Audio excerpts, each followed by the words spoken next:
আসসালামু আলাইকুম গাইস, কি অবস্থা সবার? আশা করি সবাই ভালো আছেন।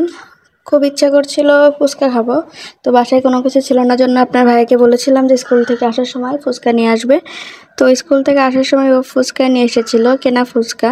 তো সেটাই আমি সাজাচ্ছিলাম, কিন্তু আমার কাছে মনে হয়েছে একদম ওয়েস্ট অফ মানি। মাত্র 50 টাকা, মানে এতগুলো এত কম ফুচকা মাত্র 50 টাকা, এটা বলতে চাচ্ছিলাম আর কি।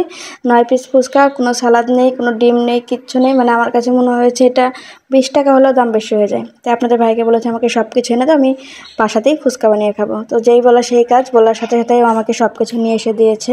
সেগুলো আপনাদের সাথে শেয়ার করছি।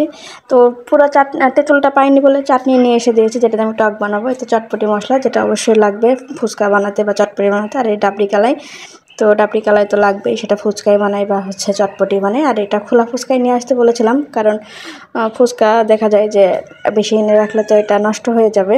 তো যার জন্য আমি বলেছিলাম যে কম করে নিয়ে আসো, যখন লাগবে তখন আবার নিয়ে আসবো। তো এই সব কিছুর পাশাপাশি আরও কিছু জিনিস নিয়ে এসেছিলো। এখানে হালিম, তারপরে বিরিয়ানি মশলা। যেহেতু চা পাতি ফুরিয়ে গিয়েছিলো, আমি তাজাটাই খাই, আমার কাছে তাজা ফ্লেভারটাই ভালো লাগে। আর ডিপ্লোমার দুধটা।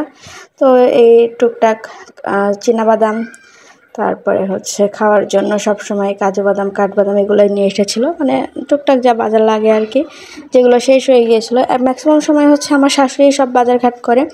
টুকটাক যেগুলো আমাদের নিত্য প্রয়োজনীয় বা যেগুলো আমার লাগে, সেগুলো আমি ওকে বলে নিয়ে আসার জন্য। তো ওগুলোই ও নিয়ে এসেছিলো। তো সব কিছু আপনাদের সাথে শেয়ার করে গুছিয়ে রাখছিলাম। আসলে নিজের সংসারের কাজ নিজে করতে ভালোই লাগে। ছোটো বাচ্চা নিয়ে করতে হয়তো অনেক সময় সমস্যার সম্মুখীন হতে হয়, তারপরেও করতে খারাপ লাগে না, ভালোই লাগে। আর সব কিছু আমি গুছিয়ে রাখছিলাম বয়মে করে, চাপাতি, দুধ এগুলো ঢেলে রাখছিলাম। কারণ এগুলো বেশিক্ষণ বাইরে রাখলে বা প্যাকেট সহ রাখলে আমার কাছে কেমন জানি লাগে, যার জন্য আমি এভাবেই গুছিয়ে রাখছিলাম। তো আর একদিন হয়তো বা যে কোনো দিন ফুচকা বানিয়ে খাবো বা চটপটি বানিয়ে খাবো, সেটা অবশ্যই আপনাদের সাথে শেয়ার করব। কারণ আপনাদের সাথে শেয়ার করতে আমার ভালোই লাগে। আর যারা আমাকে ভালোবাসে দেন তাদেরকেও আমার প্রচুর ভালো লাগে। এভাবেই পাশে থাকবেন, আপনারা পাশে থাকলে হয়তো বা একদিন সফল হতে পারবো। আর সফলতা তো এমনি এমনি আসবে না, পরিশ্রম অবশ্যই করতে হবে। তো ইনশাল্লাহ পরিশ্রম করে যাচ্ছি, আল্লাহ একদিন অবশ্যই সফলতা দেবে। তো সব কিছু গুছিয়ে রাখছি। আর ওইভাবে বাইরে বের হওয়াও হয় না, বের হওয়া হলে অবশ্যই আপনাদের সাথে শেয়ার করব। এটা তো আপনারা সবাই জানেন যে আমি যেখানে যাই না কেন আপনাদের সাথে সব কিছুই শেয়ার করি।